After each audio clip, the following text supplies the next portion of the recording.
Hey, in today's video, we're going to talk about how to make a set list in an app called Playback by multitracks.com.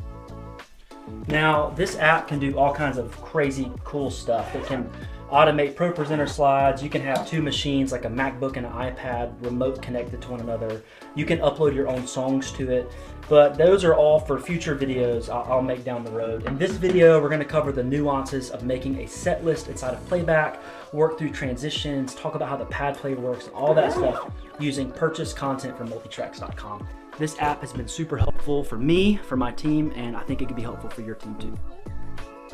Before we jump into the meat of the video, if content like this is interesting to you, please hit like, subscribe, and all those things.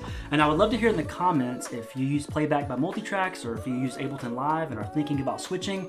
I would love to hear about that journey below. All right, we've got Playback open. Let's build our set list. So first, we're gonna hit Add Song right here. I'm gonna go to Library, Songs, Sort by Title, and then I wanna choose Be Glad by Cody Carnes.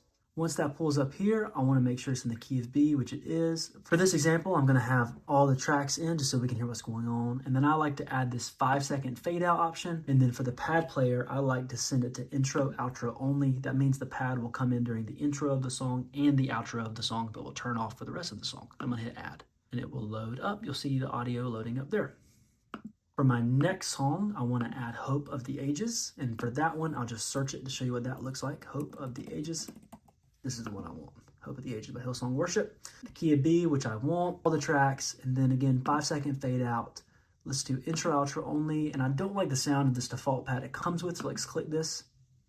And then let's do this gratitude pad. I like that a lot better. We'll hit add. And then for a final song, let's do Greater Still. That one's in the key of B too. Makes for some nice transitions. Do 5-second fade out, intro, outro only, and let's change this to this gratitude pad. I like it a lot better. Add. Great. We'll let that load up, and then we will make some details about these tracks. So for Be Glad, let's make some tweaks. The way that song starts is with kind of a long swell-in intro. I know I don't want that, so I'm going to hit Edit. And then I'm going to hit these 3 dots. I'm going to take this vamp out. And now here's what this is what the intro sounds like. Let's make sure my volume's up here. 1, 2, intro, 2, 3, 4. I like that much better instead of the vamp section that's there. Now let's look at the ending. Typically the ending of these tracks is kind of crazy. You'll see here, this ending is 1, 2, 3, 4 measures long. So we don't want that. So I'll move my playhead to be 2 measures. This is kind of my default. I'll then click the timestamp up here. I will hit endpoint, and then I'll hit set from current 445, and I like the 5-second fade out as well. So now the song will end at this second measure instead of all the way at the end. So let's see this. Ending. You see the tracks fade out, and when it gets to that second bar, it bumps to the next song. So in this particular set list, as Be Glad is crashing out, I wanted to go ahead and go into Hope of the Ages. So I'm going to change this transition not to crossfade, but to overlap because they're in the same key. And I also know for Hope of the Ages, I don't want to start with this down chorus. Instead, I want to start with what it calls this tag section, which is like a really big instrumental. So if I hit Edit, End, Remove Section, we'll have these 2 big tags. Let's see what this sounds like from Be Glad into Hope of the Ages. Scroll to the end. Ending. 1, 2, turn around, 2, 3, 4, 5, 6. That's a great transition. That's going to feel really nice in the room. Let's get to the end of Hope of the Ages and see how this one ends. All right, so this ending, as you can see, is crazy long. I know I'm not going to want that, but what I also know I'm going to want is to have the click continue to run at the very end so that we can maybe flow back to a bridge or something. So I'm going to delete the ending, hit Add, and then add a click section. So let's see what that does for us.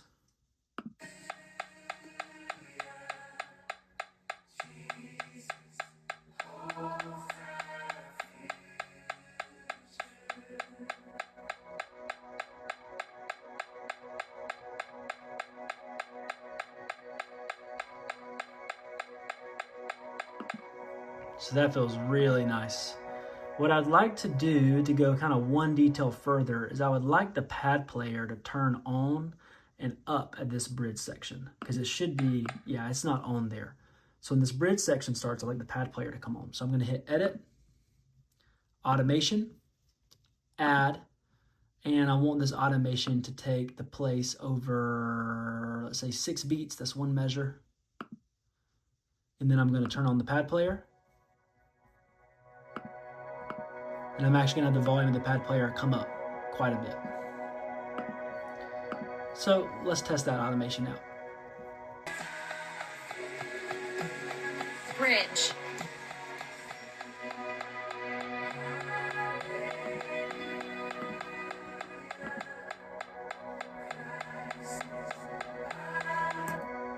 All right, looks like I had to restart the automation button up there, but there we have it now. So when it gets to the bridge, the automation volume of the pad should come up there, and then the click will vamp for a while. And then we'll have this to cue, stay in next song, continue pad, so the pad will keep running. Let's look at greater still. That all looks really great to me. Let's look at this ending. That ending's nice and short, so we should be good to go there. To finish this all out, I'll go to the Setlist button up here. I'll hit Save to Cloud. I'll hit Save. And we are ready for Sunday. If this kind of video interested you, please make sure to like and subscribe. In the future, I'll be showing how to program these songs of Pro Presenter to be automatically changing slides.